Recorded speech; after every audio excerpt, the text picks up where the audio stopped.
Welcome back, everyone. Today, I'm going to speak a little bit about how I'm investing in potash. Kind of. And there's a company that when I speak to people about it or when I talk to friends about it and they ask me, I refer to it as the Hotel California. And so as I'm going through this video, I'm going to explain why I think of this potash company, as the Hotel California. Okay, so I figured I would start by just telling you guys the company because that's probably why you came, and then I'll get into why I like it. So, Verde Agritech, yes, I've spoken about it before. Now its market cap's about 33 million Canadian. It's located in Brazil. It's in production and cash flow positive. Its strengths are that it is low cost and it has a quality product. That's what they're marketing, more for the same. So the quality product that is priced the same way as potash. The weaknesses, it's an undeveloped market, means they have to basically make the market that they're selling into. So that comes with its own challenges. And disclosure, of course, I own this. I've recently been buying a lot more than the position that I've owned for a while, but that does not make this investment advice. So for those of you who have never heard of it, never heard me talk about it before, I'm going to do a brief run through. So Verde is a company that has a large resource of a green sand-like product. They call it, depending on the region, they sell it as K Forte in Brazil, super green sand, whatever you want to call it. It depends on the region. Now, this is a multi-nutrient, means it has the potassium that potash has and a variety of other nutrients in smaller elements. Plus, the bonus is that it does not have chloride. Now, for those of you who are wondering why is that a bonus, well, now this comes down to the MOP versus SOP, muriate of potash versus sulfate of potash debate, where people are saying that SOP, sulfate of potash, is better.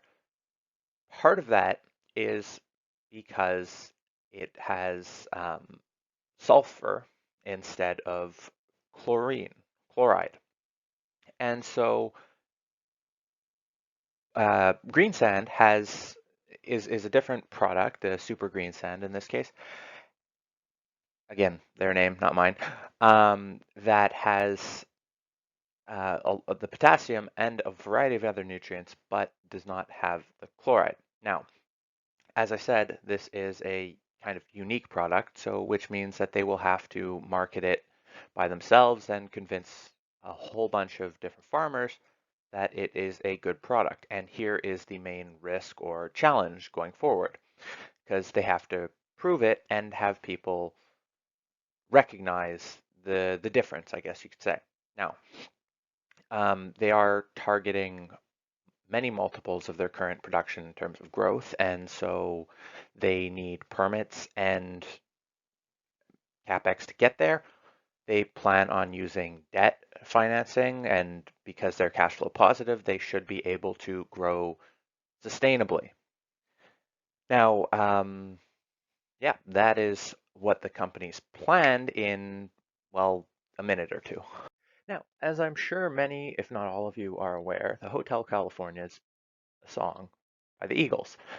And the original reason that I referred to this company as that is because it has very, very low liquidity. And so you could check out anytime you like, but you can never leave. If something goes wrong here, it is going to be difficult to sell the position at um, well, at the price on the market if you need to get out for whatever reason. So especially in cases like this, and nothing is ever financial advice. I've said that hundreds of times, but don't run out and buy this.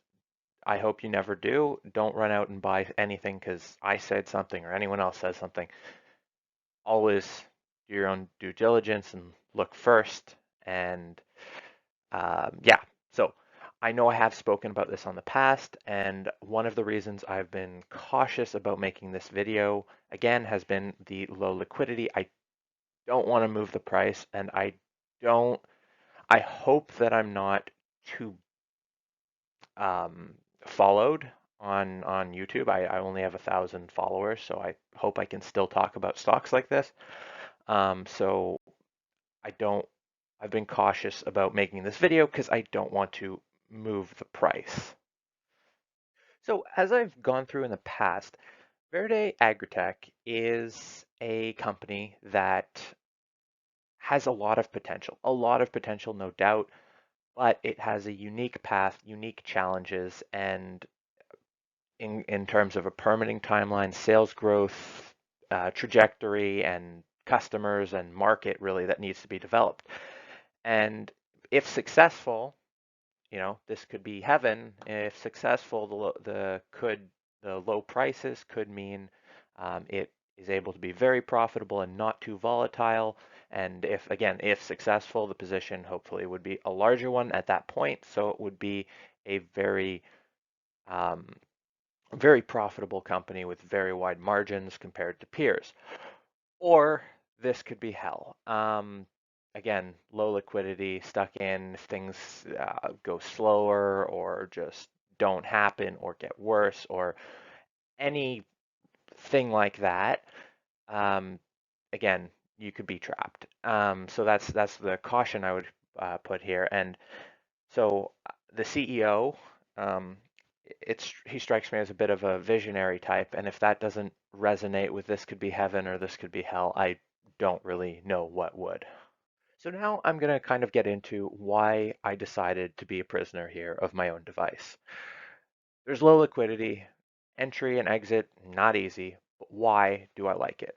Well, personally, I'm looking at the long term. This is a potentially very long-term position for me. I've been in a little bit for a while, bought more recently. I'll speak to why about that in a second, but I could see myself being in this stock for another 5+ years, maybe more. It all depends on if it continues working um, the way it has been and the way hopefully it continues to be. And if it does, I really don't care about being stuck in the position because it could do spectacularly well. Now, and similarly, if the pricing is fair and fair and fair, then it could continue to go up for a while, and I wouldn't really have a reason to rush to sell. Now, who knows how the pricing will work? Who knows how the cycle goes? Who knows? But right now, I'm intending to be a prisoner here for a long time. So why am I suddenly excited again about this? I had been nibbling for a while in the past, but recently I multiplied my position. And the reason is kind of simple, but kind of arbitrary at the same time. What changed is that the company has, well, what I'll go through what happened first. What happened is the price of potash got bumped downwards significantly. Well, yeah, significantly, I think is fair to say. And the company went from marginally profitable to slightly more profitable. Now wait, yes, you heard that correctly. The price went down and the company still was able to make money. Now, how did they do this? They did this by increasing their sales. So the company has proved that even though the price that they're getting for what they're selling is much lower, they were able to grow into profitability. And this takes the risk of more dilution way down. And I do want to give, in fairness to the company, they have been extremely diligent with financings. And going forward, they plan on using debt to finance expansion. So take that for what you will, for what risk. But the point is, there's always a risk in juniors of the price going way down of the equity and then them issuing shares. And that is the type of permanent loss that prevents me often from going into positions in larger size. What Verde has done is they have proven that that should not need to happen in the future. And so it takes the trajectory of a company slowly declining and will need more money, but trying to gain some massive scale instantly, it takes that and turns it into a trajectory of slowly adding value, and hopefully able to continue growing at a substantial pace. And this leads me to my next point. In the past, while I really like this company, I constantly had that worry that I mentioned before of, can they get to profitability? Can they get to a certain scale before they need money? And the answer so far, in recent quarters at least, has been yes. And as I've said in the past, I'd be comfortable paying more for this company in the future if they can get to the point that I just referenced in terms of they can be profitable. And now they got knocked down, the share price got knocked down, everything fell in the March crash, and then it moved back. But it's not substantially more expensive than it was before. Why is that? Well, because the price of what they're selling got knocked down. So for now, I see like multiple avenues for them to increase value. If the price of what they're selling increases, or if they can increase production, or just in general upward trajectory. And so with that, I feel that the probability of some type of success has become much higher. And add to that, the management here is very aligned with shareholders. They own a substantial position. As I said, they've been really careful with dilution. They've only bought in the market. They're only paid in shares, something that I'm not necessarily crazy about going forward, just because it's a profitable company now, and the dilution I'm not that crazy about, but it's very minimal. So it's another debate for another point. The other thing is, this is not, the mining aspect is not super complicated. This is not mining a kilometer underground under a lake with frozen walls and toothpaste density walls. No, this is an open pit, crush, grind, sell. It's not immensely complicated from a mining aspect.